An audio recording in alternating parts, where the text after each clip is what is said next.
Righty then, here we are. This is the Zander channel. I am Chosen Nolen, if you don't know that. We're moving on with critical thinking. Chapter 3. This is to incorporate critical thinking into your life. It promotes creativity. Creativity and critical thinking are like two peas in a pod. Here's how they relate. So to come up with something new or to make something old better, you first need to study it and form an opinion or an idea on how to accomplish this. It initiates self-reflection. To achieve growth and live a meaningful life, you must shine a light on what drives you, what is important to you as an individual, how that relates to the world at large. Critical thinking enables you to reflect on your values and the values of your decisions. You will not be hiding from yourselves, and you will not hide anything from yourself. Instead, you'll engage in self-evaluation, which will go a long way in helping you determine choices and decisions to make in your life, which creates a better person, literally. So you will change into someone that you're not currently. Streamlining your thinking. By streamlining, what is meant is giving your thinking direction. You'll appreciate how important this is when you consider that you, very likely, do not have the monopoly on specific information on which you are basing your arguments. As such, it is what you have as your values and your level of competence as a critical thinker. It determines the kind of argument that you come up with and how helpful that argument will be to all involved. It helps improve the global economy. When you're dealing with the market forces today and available resources, and also the locations where those resources are found, you need to have you need to have the data available that is well analyzed to form useful information. It also helps enhance efficiency in communication. In critical thinking, you get to organize data in a way that gives you a sensible picture of something or a situation, one that helps you form an opinion, make a decision based on that particular picture. In critical thinking, you also get to analyze and assess data to form a well-thought-out opinion regarding the situation. In short, you can only present an idea with valid arguments when you have been engaging in critical thinking. There is no fluff. There is no feelings. You're presenting the point as it is, with facts, with evidence to show your conclusion. Therefore, it is not necessarily an opinion, it is a fact. So, it also sets the foundation for science. Without critical thinking, it would be impossible to make advancements in science and technology.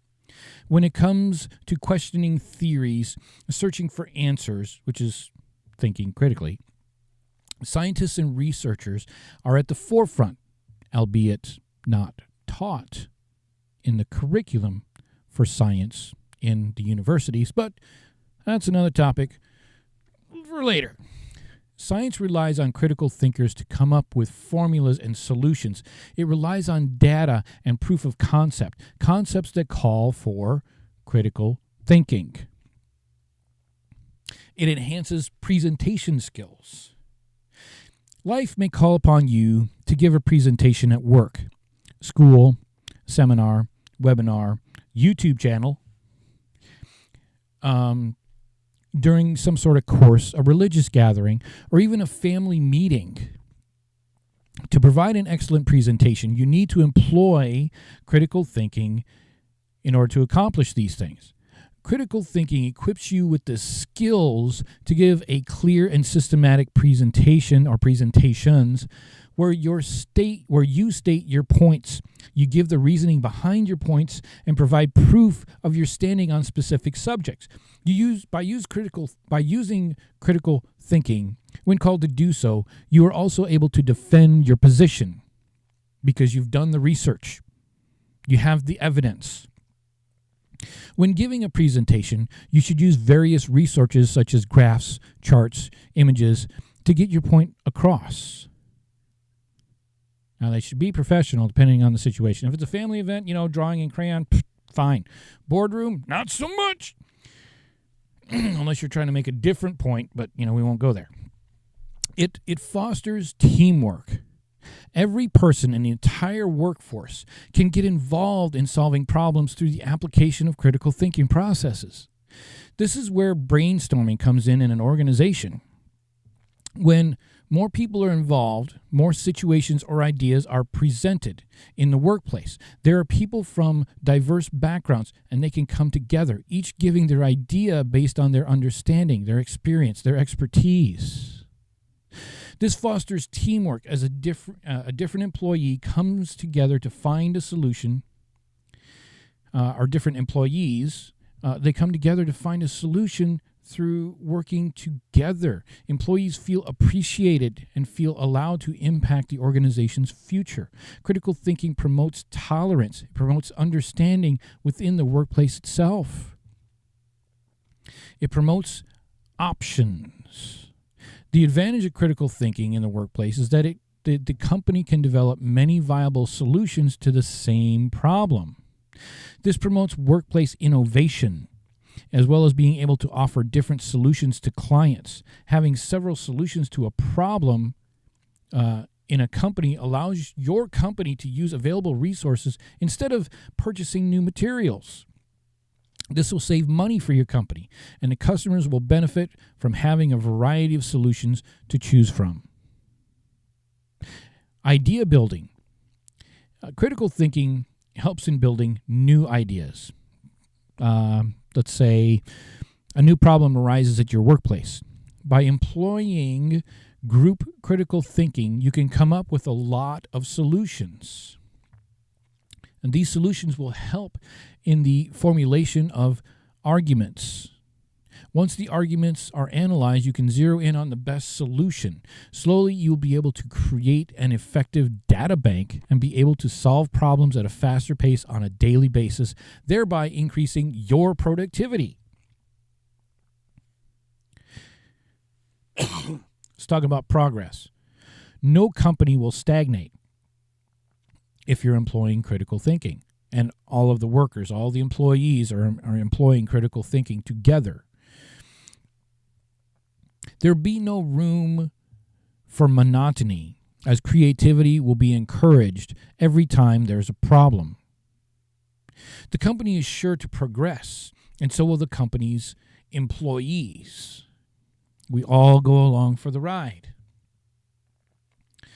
Better compatibility. Critical thinking can promote open-mindedness. With such an attitude, it will be easy for people to get on together. Compatibility is one of the main factors that determine whether a society can survive and progress together, and through the implementation of critical thinking and subsequent problem solving. It will be extremely easy to establish compatibility. There will be less fights, less confrontations, more progress. You'll have a bigger reach. When you apply critical thinking and solve problems, people will take an instant liking towards you. You'll be much appreciated. Your friend circles will grow. You'll drive away any negativity and allow only positive people and circumstances to surround you. Now, we can get into affirmations and vision boards and stuff like that, but that's a different video. Less misunderstandings. When you have critical thinking as an option, you can help avoid fighting, and you can distance any sort of misunderstanding because you have fact-based or you have evidence-based facts as evidence to show your points. They can only argue against that if they can somehow argue against the research that was done by a third party.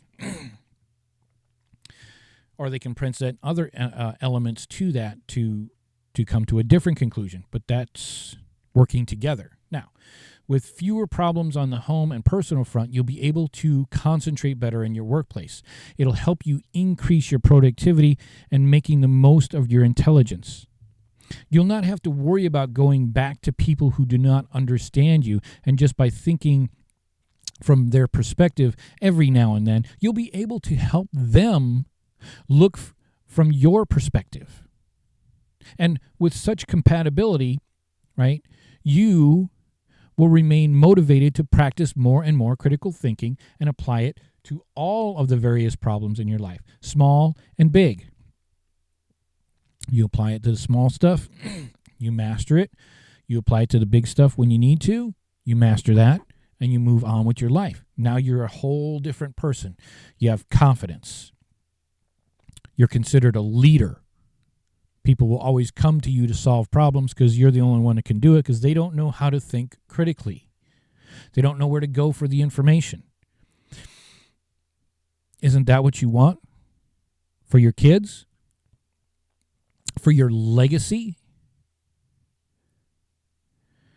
Let's move on to better genes. You're going to help your kids and grandchildren process the same way as you, and thus create a brighter future for them. If you cannot, and you can also get your partner involved and join in practice in the critical thinking on a daily basis, you will double the chance that your children and your grandchildren and your great-grandchildren, infinitum, they'll develop the habit and lead better lives as a result. They'll know how to solve their own problems rather than coming to you and then you not being able to help them. This is going to help our global environment. Now we're producing our offspring as problem solvers, critical thinkers. So, does human-generated activity influence the climate on our planet? Does the pollution put out by our factories and automobiles here on Earth damage the atmosphere to the degree that this damage will eventually cause mass flooding and devastating weather incidents? So, now that's the questions. So now on the other two sides, many scientists believe that the human race will eventually destroy itself if we continue to use carbon-based fuels such as oil and coal, and yet many others are of the belief that the Earth's atmosphere is so complex and influenced by so many variables, there's nothing we can do to damage it. So now we have these two sides. Scientists, they examine the same information. They examine the climatic and atmospheric data over the course of the years. The controversy exists because both sides interpret the data differently through their bias, through their agendas, through their sponsors, and who's giving them money to analyze this data. So even though they're viewing essentially the same information, both sides are making assumptions about the data, and they're drawing conclusions and formulating implications based on that data. They're very different. So we need to track back, as I mentioned, who's funding the project, who's funding these scientists, and who's funding those scientists over there. Because scientists don't do the research without funding. And somebody that funds a scientist wants to prove a particular point to push their agenda, which is either political or it's corporate, for a bottom line on either control of people or money in their pocket, or both. Consequently, we are consumers of mass media and news, and we are presented both sides of the argument and are then expected to make important decisions about what, if anything, should we be doing about this concept of global warming. Generally speaking, liberal politicians in the United States corporation support the belief that global warming is something that should be addressed now, as opposed to later.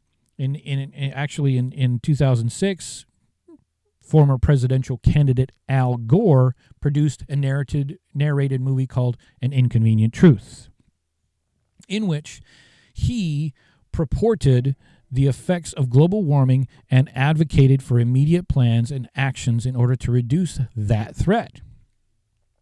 On the other side of the argument, represented by mostly conservatives in the United States and elsewhere, there's a strong belief that while climate may be in a state of change during the last 10, 20 years, it's a natural change because all the scientific data that we do have goes back to what, 1950s, maybe 1940s? That's it. That's the extent of the measured scientific evidence, because the equipment didn't exist before then. So it's a natural change, possibly, one of many that have occurred since the beginning of time. There are Hopi legends that speak, or myths, legends, whatever you want to call it, Hopi traditions that speak that the sun rose in the west and is set in the east. So that means possibly, maybe, many, many millennia ago, the North and South Pole were opposite. We don't know. We only have, in science, we only have, 80, 90, maybe 100 years of data that we're trying to base the entire Earth on, which has been around for centuries, thousands of years, maybe millions of years. The adherents of this argument are of the belief that man has no control over climatic changes, and money spent on the effort to reduce greenhouse gases is money wasted. A critical thinker, or as a critical thinker, your mission is to examine the information available to you regarding global warming. If, in fact, you view this as potentially a critical issue, what are you going to do to act upon that? You will have a stance, you will have your own evidence, and you will have controverted the other scientists that have this come to a different conclusion by saying, well, this scientist was funded by Al Gore, this scientist was funded by this corporation, this scientist was funded by that corporation. They're all independent studies, but they all came together. Why are they related? What is the organization's goal by funding these scientists? Is that what the corporation wanted? Usually when somebody comes to a corporation, say they want a product. If you cannot give them that product, then I'm not going to buy it. If I say that I want a purple Mustang and Ford says we don't have that color, then I'll have to go somewhere else. Maybe I'll get the Mustang and then I paint it purple, right? Maybe if I want a G.I. Joe, but I want it made by somebody other than Mattel or whoever makes G.I. Joe, then it will probably cost a lot of money for me to get it made, but they can make it, right? They'll have to retool their line. They will have to redo everything that they know how to do in order to make this particular doll. So if I want a specific piece of information, I want you to tell me through science and all this stuff, I want evidence to back it up. I want you to tell me that cow farts are destroying the ozone layer, then I'm going to get that product. It may be pseudoscience, but I'm going to get that product as long as I pay enough for it. Now, is there morality in science? There should be morality in humankind, don't you think? For the betterment of the society as a whole, not for my wife has cancer and I need extra money. Right? not for